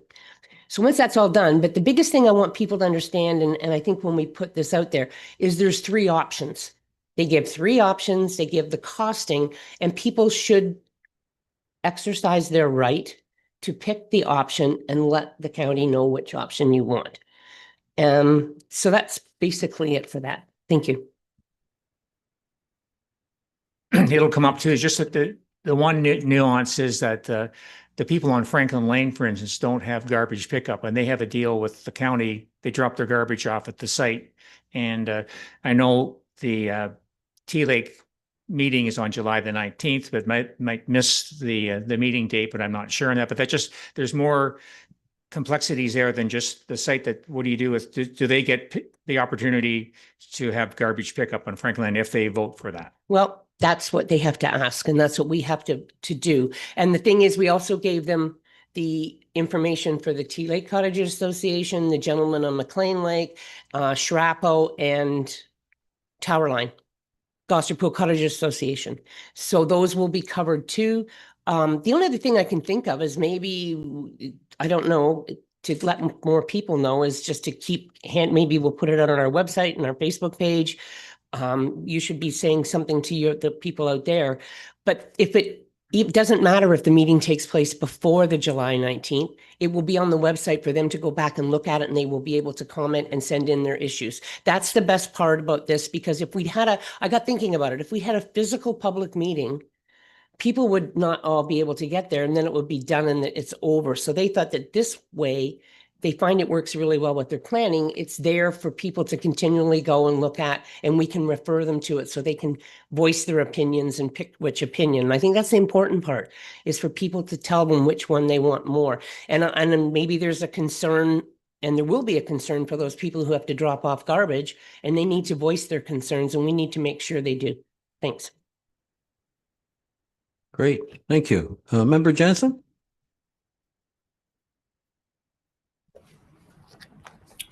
Thank you. I'll start with the Coldwater BIA. On June the 7th, the community garage sale is taking place. Of course, as well this weekend with the Lions Club, there is the annual duck race. Definitely encourage people to come out to both of those events. The BIA is doing a lot of prep work for the new fairy night that's going to be taking place in August, and the very next day, the magical world of wizardry and witchcraft, which will be our second year. And a lot of planning is also going into the annual Witches Walk event and the Trick or Treat Day. That is for kids the very next day. For Segbay, there's a new executive director. We welcome Marlena De Silva. There's a new members workshop that's coming up on June the 10th. And the Segbay Charity Golf Tournament, for anybody that's interested, is happening on August the 21st, 2025. Thank you. Yeah, question.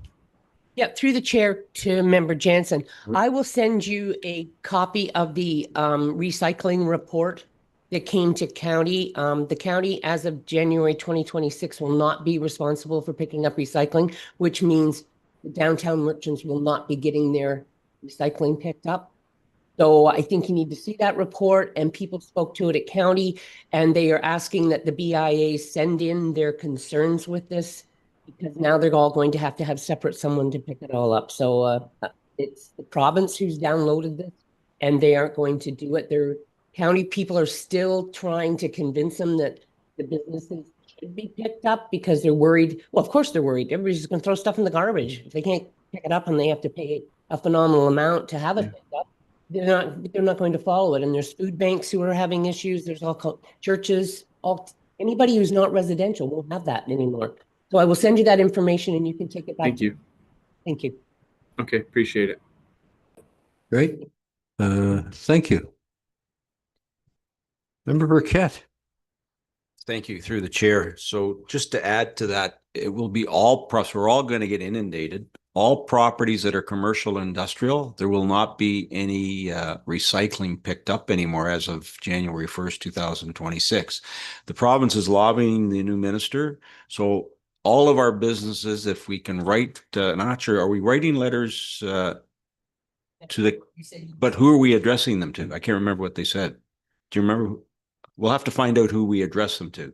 But any of our businesses throughout the county, and maybe looking to here at the township office on our website, also placing something that this is coming. I'm not sure if we can do that or not, but we may have to look at that as well, because the staff here are going to get inundated with calls. The other thing we talked about, the county's being taken to the OLT over the employment lands on Southhorn Road. So the development that is in behind Foodland from Member Jansen, they are, I guess we're both going to the OLT regarding those lands, as they want to change the designation to residential. It's now employment lands and we're in a deficiency. So they're looking at overturning that.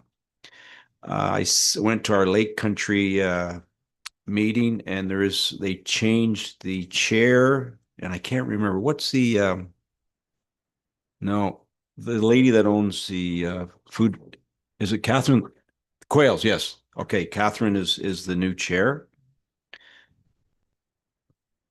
Want to talk about the composition of council. That was another 2-hour discussion, and interesting enough, we were talking about the weighted vote. So when someone asks for a recorded vote, it's a weighted vote. The struggles that we had and had before, and we didn't walk out, we just didn't return, was the weighted vote should be taken out of the equation.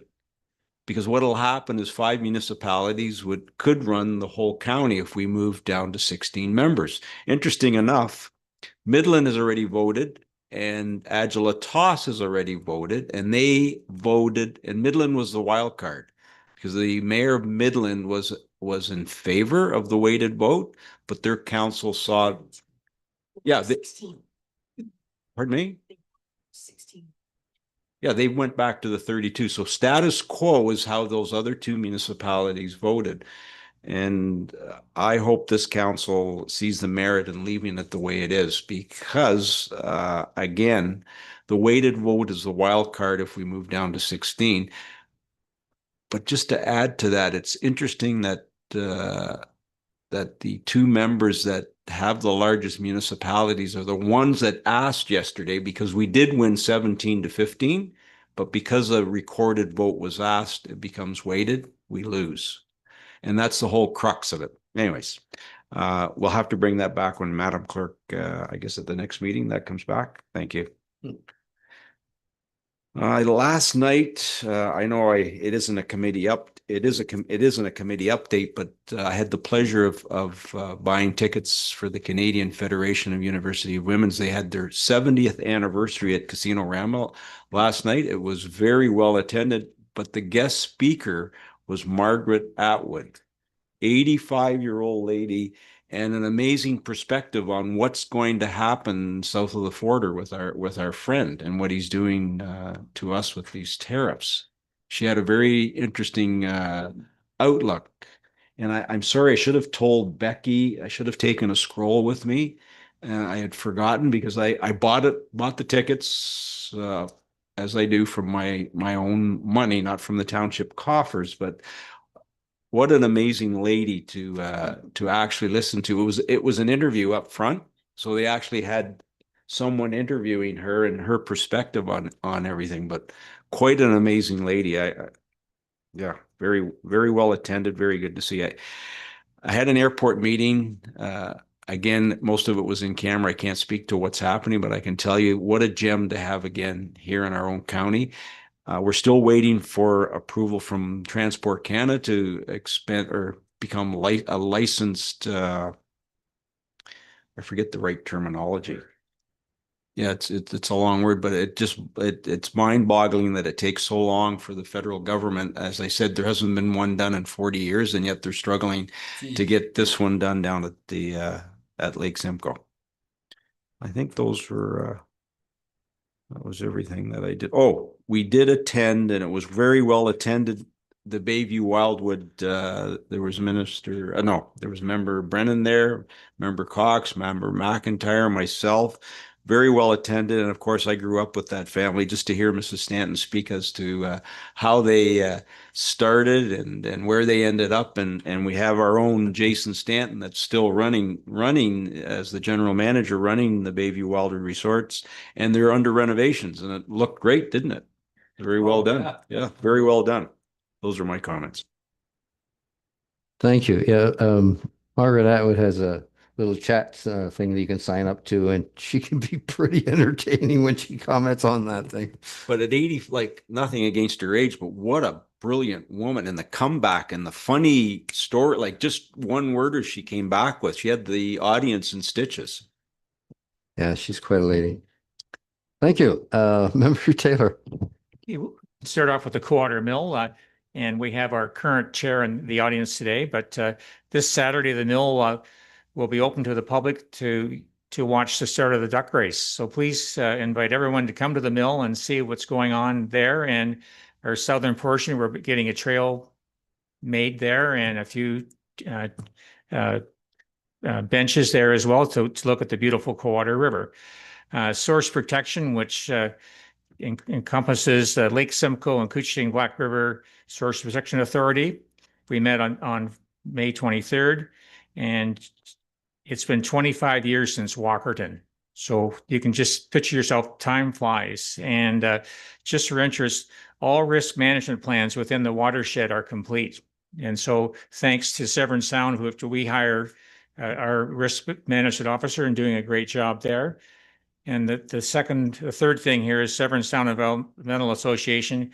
We're starting to work on the 2026 budget next week, and it's going to be a challenge losing one member there. So we're going to see how that turns out, and that's all I've got to report. Thank you. Thank you, Member Taylor. Yes, I just forgot one thing. I just want to read something to you. Short note, and all of you know that our own Laurie Kennard, our CAO, sat on the OMA and was president this past year. A short note to thank outgoing OMA President Laurie Kennard, CPA, CA. We want to take a moment to recognize and thank her for her outstanding leadership, steady guidance, and unwavering commitment to Ontario's municipal administrators. Laurie brought not only deep expertise to the role, but also the kind of collaboration, spirit, and integrity that lifts up everyone around her. Her work has strengthened the association, fostered meaningful connections, and left an lasting impact. Congratulations, Laurie. Very well done. awesome. All right. Pardon me? Where are we? All right, Aurelia District Agricultural Society, we're almost finished our draft strategy. Basically, I'm hoping to get the president and the chair of that committee to present sometime probably this fall what their strategy is. And I'm also thinking that we should probably recognize Otis Park as in their 175th anniversary at that meeting. So looking forward to that. Our next big event is the rodeo, June 21st and 22nd. Yesterday morning, the chamber met and they're pretty giddy over the new hospital idea. So that was kind of nice. But the old business promotions that they used to have, they're working on a campaign called Elevate Aurelia. And it sounds very exciting, and they're working on logos and so forth. And of course, this is for not just for Aurelia. There's all kinds of our own businesses that would be could benefit from it. So anyway, we'll see how that evolves. But it's nice. They're working hard to promote business in our communities. And let's see, the Aurelia and Lake Country Physician Recruitment, the funding contract details for the 500,000. Our current, the contract that we've developed, the committee, is now under legal review and is going to early council on June 9th. And so we're thinking it's going to work out pretty good. I also wanted to note that Member McIntyre contacted me yesterday with an absolutely fabulous lead on some potential positions from Great Britain that I will be working with the committee on to see if we can turn that into actual new doctors in our community. So I want to thank you for that. I had a wonderful conversation with Jim yesterday in an email, and Jim, you made my day yesterday, and thank you for that. The only other thing I'd like to mention is that the Quest Climate Initiative is the 26th of June from 9 to 1. And we have some great work being done by Tracy, and that's a Thursday. So we'll need a decision on whether the mayor or deputy mayor is going to go. But also, we had asked in a former meeting if you had someone who is interested in being part of this discussion, that you let me know. And I think we're going to have to ask it if you can get it in by next. I don't think Tracy will mind if I say by next Friday, because if you don't have someone, then I will be looking for alternatives. And it's really it's an interesting exercise. I went to Bonnybrook Crescent there 2 days ago to talk to a gentleman that was here in this council chamber on February 28th and asked me about courses and training in in climate change issues, and knocked on his door. And turns out he's an avid against climate person. So we had this fascinating talk, and I thought, whoa, it's you think you understand what someone is saying to you one day, and you find out it can be completely the opposite. Anyway, I said, you have to show up in the fall when we actually bring our program forward, and then you can tell us all about how you feel. When I said, you would not fit in this particular meeting. This is about designing a program, not fighting a program. Anyway, it's interesting what you run into. That's it for me.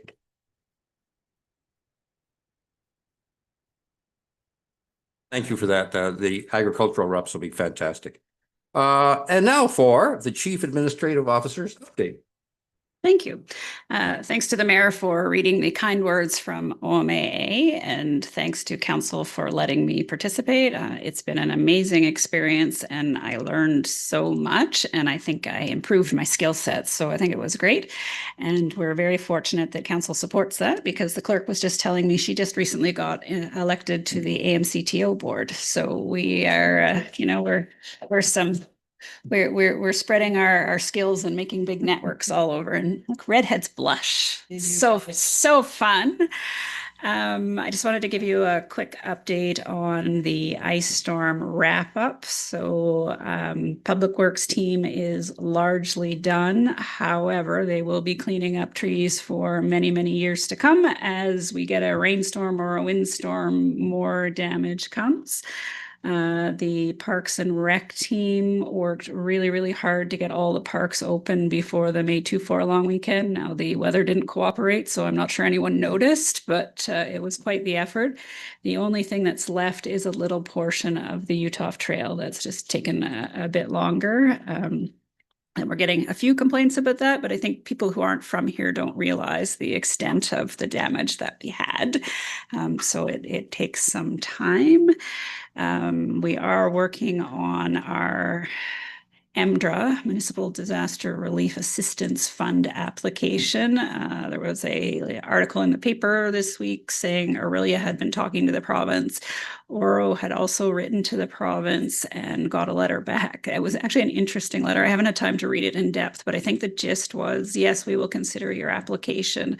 But by the way, we're thinking about doing away with this program in future, because there are just so many weather events that we're not going to be able to afford it. So I'm not sure how the municipalities are going to be able to afford it when there are so many. Like, the logic doesn't work for me, but is what it is. And I actually, as part of my OMA president duties, I got to introduce the Assistant Deputy Minister of something in Municipal Affairs and Housing. But turns out, at the conference I was at a couple of weeks ago, but turns out he is actually responsible for the MDRA program. So I got a few minutes outside to bend his ear about our need, and particularly about the point that their early indications from the ministry staff was that they considered that we had two events.